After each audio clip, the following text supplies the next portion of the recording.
नमस्कार, एक बार फिर से स्वागत है आप लोगों का मेरे अपने चैनल निशा व्लॉग्स में। और जी कैसे हो आप लोग? आशा ही करती हूँ आप सब बहुत अच्छे होगे, बहुत बढ़िया होगे। और मैं भी बिल्कुल ठीक हूँ। तो जी अभी बज रहे हैं सुबह के 8:45 का टाइम है, क्योंकि 8:30 मैं जो है जिम से आज आ गई थी।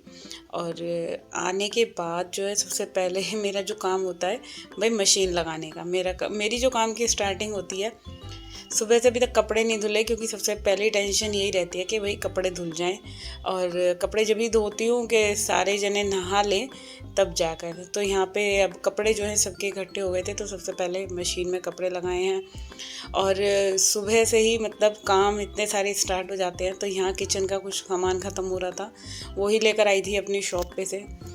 तो ये फ़ायदा होता है कि कहीं जाना नहीं पड़ता, अपनी शॉप पे से जो सामान चाहिए उठा लाओ। और इस चीज़ का फ़ायदे से ज़्यादा नुकसान भी होते हैं कि बहुत बार ना सामान क्या होता है कि ख़त्म हो जाता है और मेरा आलस में ही रह जाता है कि भाई दुकान है जब मर्ज़ी ले आऊँगी, इस चक्कर में। तो यहाँ ना 2-3 मैंने अपने जो मेरे बर्तन साफ़ करने वाले जूने हैं ना, वो निकाले, 2 जूने जूने जो कि ख़राब हो रहे थे। तो अभी क्या है कि जैसे दूध वगैरह बॉईल करा है ना, तो सारी पॉलीथीन हो गई, चाय पत्ती डिब्बे में फिल करी है। तो ये जो छोटे छोटे से काम होते हैं ना, कि भाई देखने में तो लगते ही नहीं है कि है कुछ काम, मगर जब इनको करा तो पता चला। तो यहाँ मैंने अपना मेथी वाला पानी जो है मैंने रात को भिगो के रखती हूँ, तो वो पानी अभी मैं बॉईल करके पीऊँगी। अच्छा, बहुत दिन से सोच रही थी कि पिया करूँ। और पता है कि ये ना मैंने मतलब पाउडर जो है बना के रख रखा था, और बस भिगोना ही याद नहीं रहता था। तो अब आज रात को ना मैंने पहले ही नाइट में भिगो दिया था। तो यहाँ पे शेक बना रही हूँ। अच्छा, थोड़ा सा दूध डाल के पहले पीस लेती हूँ इसको, बनाना को। वरना क्या होता है ना, पूरा दूध डाल दो तो फिर सही से पिस नहीं पाता। और जो है कि केला रह जाता है बहुत जगह साबुत साबुत। तो और इनको तो बिल्कुल भी जैसे मुंह में केला आए ना तो बिल्कुल अच्छा नहीं लगता।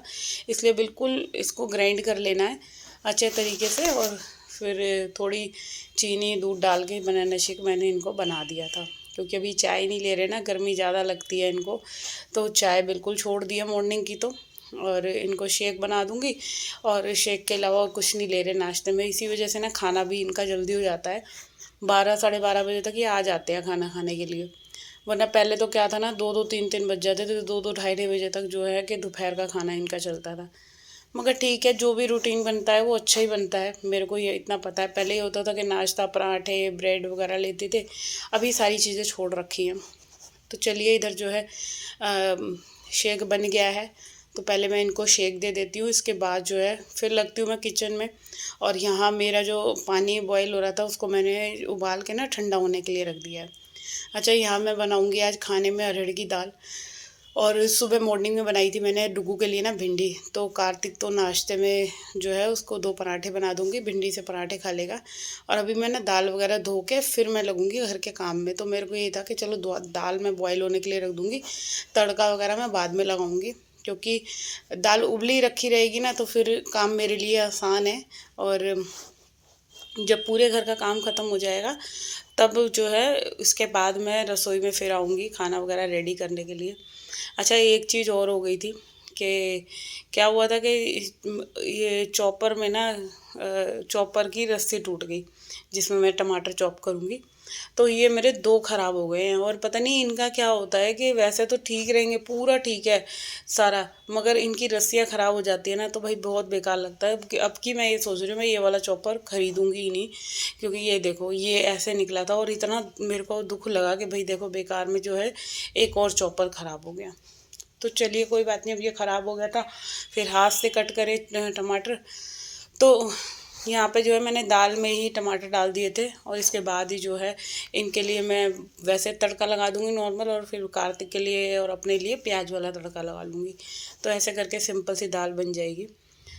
तो अभी जो है काम पे लगी हूँ। सबसे पहले मैंने लिया अपना वो मेथी और जीरे वाला पानी जो मैंने बॉयल होने के लिए रख रखा था, वो पीने के बाद फिर वॉश बेसिन वगैरह साफ़ करा है। और यहाँ पे जो है पूरी क्लीनिंग जो है ना, क्लीनिंग की जो घर की स्टार्टिंग होती है मेरी मेन एंट्रेंस एरिया से ही होती है। सबसे पहले मैं यहीं की क्लीनिंग करती हूँ, क्योंकि फिर घर में अंदर लग जाओ ना, आपको कितना टाइम लगेगा। इससे तो बढ़िया है आप पहले बाहर की जो क्लीनिंग होती है ना, चाहे आपको एंट्रेंस एरिया क्लीन करना है या सीढ़ियाँ साफ़ करनी है, आपका मेन डोर साफ़ करना है, तो वो चीज़ें मैं पहले कंप्लीट करती हूँ। और देखो रोज़ाना की ये जो छोटी मोटी डस्टिंग होती है ना, अगर आप एक भी दिन ये चीज़ें रह जाती हैं तो फिर इतना गंदा लगता है ना, कि जैसे आज जो सफाई करी है, जैसे वॉश बेसिन के पास कोई चला जाए तो भाई सारे में गंदी गंद दिखता है। इसलिए मेरी कोशिश यही रहती है कि जो भी करो तो दिखे आपके घर की क्लीनिंग कि हाँ करा है। थोड़ा सा टाइम लगा के जो है अपने घर को अगर हम साफ़ कर सकते हैं तो क्यों ना हम थोड़ा थोड़ा सा टाइम रोज़ाना दे दें। तो बस अभी फटाफट फटाफट सारी जो है डस्टिंग वगैरह कर दी। बाहर की भी जो हो रहा था ना, धूल मिट्टी, डोर इधर से बाहर की तरफ से अंदर की तरफ से दोनों तरफ से डोर जो है मैंने क्लीन कर दी थी। और क्या होता है कि इन पे ना बहुत ज़्यादा निशान दिख जाते हैं ना, इसी वजह से रोज़ करनी पड़ती है। वरना क्या होता है, एक भी दिन ये चीज़ें छूटती हैं तो बिल्कुल साफ़ नहीं रखता। अच्छा, घर को साफ़ करने का ना यही रहता है कि आप जितना जल्दी हो सके ना अपना घर समेट लो, साफ़ सुथरा रहे तो सुंदर लगता है। अभी मैं आ गई हूँ बच्चों वाले रूम में, और यहाँ पे पूरे में अभी कंबल कंबल फैले पड़े हैं सबके, क्योंकि सुबह से अभी तो मेरे को टाइम ही नहीं मिला था कि मैं सारे कंबल वगैरह फोल्ड कर दूँ। और इन बच्चों की भी ऐसी आदत है, सब सो कर उठ कर चले गए, कोई स्कूल चला गया, कोई शॉप पे चला गया, तो सारा रूम जो है ऐसे ही फैला हुआ था। तो सबसे पहले जो है सारे ओढ़ने वाले कंबलों को फोल्ड करा है। उसके बाद जो है बेडशीट वगैरह ठीक करूँगी। और रात तो इतना अच्छा मौसम हो रहा था, ठंडा ठंडा।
तो ना यहाँ पे जो है मैंने बिस्तर बिल्कुल सही से कर दिया। और देखो एक बार जो ये बेडशीट सही हो जाती है ना, फिर पूरा दिन जो है बिल्कुल भी टस से मस नहीं होती। क्योंकि ये एक क्या होता है कि कॉटन की जो बेडशीट होती है ना, कभी भी आप ये चीज़ नोटिस करना, और उसके लिए थोड़े से गद्दे आपको हार्ड होने चाहिए। तो गद्दे बिल्कुल हार्ड है ना, तो बिल्कुल सही से जो है बेडशीट स्टक हो जाती है। और पूरा दिन बच्चे बैठे हैं चाहे हम बैठे, कोई भी बैठे, बिल्कुल ख़राब नहीं होती। और इसी वजह से मुझे कॉटन की बेडशीट जो है ज़्यादा अच्छी लगती हैं दूसरी वाली बेडशीटों के मुकाबले। तो यहाँ पे जो है बेडशीट सही से बिछ गई थी। अभी ड्रेसिंग को सही कर लेती हूँ। सारी चीज़ें आप देख सकते हो पूरी गंदी हो रही थी। तो ये तो मतलब कोई दिन ही मिस होता होगा जो मेरी ये डेली बेसिक की क्लीनिंग हो गई है ना। ये सारी चीज़ें मुझे करनी ही करनी पड़ती है, क्योंकि मैं जब तक ये सारी चीज़ें साफ़ नहीं करती, ड्रेसिंग की कैबिनेट्स हो गई, ड्रॉर हो गई, या पूरा ड्रेसिंग ही हो गया, तो जो दिखती है ना चीज़ें इस वाले रूम की, वो मुझे करनी पड़ती है। अदरवाइज़ मेरे को ये रूम बिल्कुल साफ़ ही नहीं दिखेगा अगर मैं सिर्फ ज़मीन पे ही झाड़ू पोछा कर दूँगी और सामान पूरा फैला हुआ है ऐसे ही के ऐसे ही, तो बिल्कुल बहुत गंदा लगता है। तो ये सारी चीज़ें जो है मैंने ये एक बास्केट में लगा दी हैं, सारी क्रीम वगैरह जितना भी सामान था। अब जो है टीवी के ऊपर ना थोड़ी सी डस्टिंग कर लेते हैं, क्योंकि सारी जो ये टीवी की जो ऊपर मैंने नेट ढक रखा था ना, ये जो है पूरा मतलब सिकुड़ रहा था। दुग्गू ने रात टीवी देखा था तो वो बिल्कुल जो है कि सही से ना उसको ठीक नहीं करा था। तो मैंने अभी क्या करा, मैंने फिर सारा उतार लिया और यहाँ पे कॉलिंग से मैं कर रही थी, और क्या हुआ कि इसका स्प्रे जो चलाने वाला होता है ना वो ख़राब हो रखा है शायद। तो अब मैंने फिर ढक्कन खोल कर ही ना फिर ऐसे क्लीनिंग करी लेके। तो चलिए यहाँ पे जो है मैंने टीवी वगैरह भी बिल्कुल सही कर दिया। अब इसको मैं नेट से सही से बिछा दूँगी ना, फिर बिल्कुल सही रहेगा। और बच्चे तो अपने हिसाब से करते हैं, वो जैसे ही अपना निकालना बंद करना उनका ऐसे ही रहता है। तो यहाँ पे दोनों तरफ से देख रही थी मैं कि किस तरफ से, इस तरफ से सेट करूँ या वैसे करूँ। तो भाई इस तरह से सेट हुआ ये नेट, और काफ़ी बार ऐसे करो वैसे करो तो समझ ही नहीं आ रहा था। अब जो भी ये टेडीज़ है तो इनको झाड़ झाड़ के लगा दिया है। अच्छा, इस रूम में तो पता नहीं क्या ही है कि सबसे ज़्यादा धूल मिट्टी जो है ना मेरे इसी वाले रूम में आती है। शायद ये जो है कि बैल्कनी के पास है ये वाला रूम, इस वजह से आती है। और पता ही नहीं, इस वाले रूम में तो बहुत ज़्यादा ही डस्टिंग करनी पड़ती है। मतलब कि मैं ये बताऊँ, मैं शाम के टाइम भी ना थोड़ा ड्रेसिंग पे जो है मेरे को सफाई करनी पड़ जाती है। जैसे बच्चे शाम को ट्यूशन वगैरह जाते हैं तो सारे में धूल मिट्टी हो जाती है या सामान फैला जाते हैं, तो ये चीज़ें मुझे करनी पड़ती हैं। और इसको मैं यही बोल रही थी कि तुम लोग इतना मतलब सामान जो है फैला देते हो ना, मेरा जो काम होता है ना, मेरी जान को वो इतना बढ़ा देते हो कि मुझे रोज़ाना वही काम करने पड़ते हैं। और अभी आप इनकी अलमीरा देखना, ये वाली स्टडी अलमीरा ये भी बहुत गंदी हो रही है। तो ना मेरे को टाइम ही नहीं मिल पा रहा कि घर के कामों से मेरे को फुर्सत मिले तो मैं ये वाली अलमीरा भी क्लीन करूं, क्योंकि 12-1 बजे तक तो घर के ही काम सुबह मॉर्निंग में निपट पाते हैं। शाम को क्या होता है कि 1 घंटा एडिटिंग में लग जाता है, फिर शाम की चाय वाय बनाओ, फिर शाम के खाने में लग जाओ। और जो फिर 8 बजे के बाद जो टाइम होता है, फिर मेरा मन ही नहीं करता कुछ करने का। सही बताऊँ, मेरा तो ऐसा लगता है कि छोड़, अब मैं कुछ नहीं कर रही। जो टाइम बचा है उसमें मैं अपना जो है वो रेस्ट है या मी टाइम है वो मैं कुछ भी करूँ, अपना फ़ोन चलाऊँ, कुछ भी करूँ, जो मेरा मन करता है वो करती हूँ। तो चलिए अभी फ़िलहाल जो है मैं जल्दी से इस रूम में भी झाड़ू लगा लेती हूँ, और इसके बाद जो है पोछे का काम रह जाएगा। और यहाँ पे करती हूँ मैं अपनी इस वाले वीडियो का एंड। अगर आप लोगों को वीडियो थोड़ा बहुत भी अच्छा लगा है तो भाई जल्दी से चैनल को सब्सक्राइब कर लो, वीडियो को लाइक करना मत भूलना। तो चलिए इधर जो है इस तरफ से झाड़ू लग गई। इसी रूम को क्लीन करने में ना कम से कम 15 से 20 मिनट जो है मेरे को लग जाते हैं, क्योंकि सबसे ज़्यादा टाइम जो है इस वाले रूम में लगता है, और सबसे ज़्यादा फैलारा भी इसी रूम में होता है। क्योंकि जब आप काम करते हो ना तो आपको पता चलता है। वैसे मेरे को नहीं पता चलता, जब मैं एडिटिंग करती हूँ ना तब मुझे दिखता है कि वीडियो कितने मिनट की बनी और कितना टाइम मुझे जो है इस कमरे की क्लीनिंग में लगा। तो अभी जो है सही से मैं बढ़िया से बिल्कुल झाड़ू लगा दिया। अच्छा, झाड़ू भी ना थोड़ा ऊपर ऊपर से लगा दो तो मिट्टी रह जाती है, बिल्कुल दबा दबा कर झाड़ू लगाइए। जैसे कि अलमीरा के नीचे से या गेट के पीछे से थोड़ी बहुत भी धूल मिट्टी रह जाती है ना, वो फिर पोछे में आती है। तो चलिए मैं अब इस वीडियो का एंड करती हूँ और